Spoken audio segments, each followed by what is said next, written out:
চাঁদপুর দুদক থেকে দুদকের একটা টিম সারপ্রাইজ একটা অভিযান বলা চলে। ওনারা সরাসরি আমার কাজ কামরা আসছে, ওই সময় আমি অফিসে বসা ছিলাম।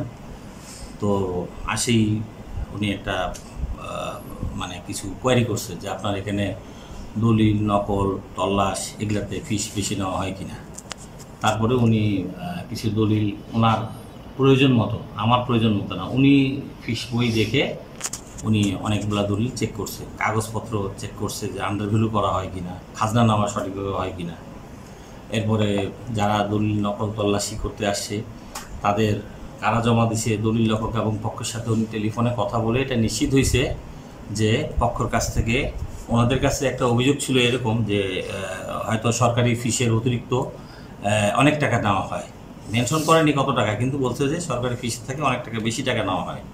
তো ওনারা বাস্তব কাগজপত্র, দলিল এবং নকল এগুলো চেক করে ওই রিলেটেড দলিল লেখক এবং দলিল লেখকের যারা পক্ষ তাদের সাথে সরাসরি টেলিফোনে কথা বলে নিশ্চিত হয়েছে যে না, আসলে প্রকৃতপক্ষে হ্যাঁ যে টাকাটা ওরা দিছে পার্টির কাছ থেকে ওরা চাই দেয়নি, পক্ষ ওনাকে খুশি মনে দিছে। উনি আবার জিজ্ঞাসাও করছে যে এই টাকাটা কি উনি চাই, আপনার তো সরকারি ফিস হলো 2500 টাকা সামথিং, কিন্তু আপনি ওনাকে 3000 টাকা দিলেন কেন? তো বলছে আমি এটা এমনি ওনাকে খুশি মনে দিছি, কিন্তু উনি আমার কাছে এই টাকাটা বাড়তি টাকা চাইনি, উনি আমার কাজটা করে দিয়েছে, আমি ওনার নকলটা পাই গেছি বা দলিলটা আমার রেজিস্ট্রি হয়ে গেছে। কিন্তু উনি এটা বলেনি যে আমি দলিল রেজিস্ট্রি করতে বা নকল নিতে যে টাকা দরকার তার থেকে অতিরিক্ত টাকা দলিল লেখক বা ওনার লোকের মাধ্যমে উনি টাকা বেশি দিচ্ছে, এই কথাটা পার্টিরা অভিযোগ করেনি।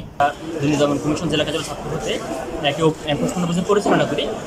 এনফোর্সমেন্ট অভিযান পরিচালনায় আসার পর আমরা বিগত দিনে যে দলিল সম্পাদিত হয়েছে, যে সমস্ত নকল তুলে নিয়ে গেছেন সেবাগ্রহীতারা, আমরা এরকম দ্রব্য শ্রেণীর ভিত্তিতে কয়েকটি দলিল আমরা দেখি যে দলিলের সাথে সকল রেকর্ডপত্র ঠিক আছে কিনা, যা নেওয়া দরকার সেগুলো যাচাই বাছাই করে দলিল করা হয়েছে কিনা, বা যারা নকল তুলে নিয়ে গেছেন ও সমস্ত সেবাগ্রহীতাদেরকে বাড়তি টাকা দিতে হয়েছে কিনা, আমরা এরকম দ্রব্য শ্রেণীর ভিত্তিতে কয়েকটি যাচাই বাছাই করি। আমরা সেবাগ্রহীতাদের সাথে কথাও বলি।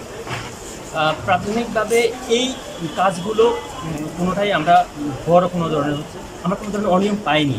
একটা দলিলে আমরা যেটা পেয়েছি ওখানে আপনার যে রাজস্বের কপিটা ছিল না, এটা খাজনা রসিদটা, ওনারা যেটা বলতেছেন সেটা হচ্ছে এটা মিস্টেকলি হয়ে গেছে। আমরা নির্দেশনা দিয়েছি পরবর্তীতে যেন এ ধরনের কোনো ধরনের ভুলভ্রান্তি না হয়ে থাকে, সকল রেকর্ডপত্র যেন সঠিকভাবে দেখে দলিল করা হয়, এবং এখানে যারা সেবা নিতে আসেন, দলিল করতে আসেন বা নকল করতে আসেন, কেউ যেন কোনো ধরনের হয়রানির শিকার না হন, কোনো ধরনের ঘুষ দিতে না হয়, অতিরিক্ত অর্থ দিতে না হয়, সে বিষয়ে হচ্ছে আমরা এখানে সাব রেজিস্ট্রার মহোদয়কে অনুরোধ করেছি।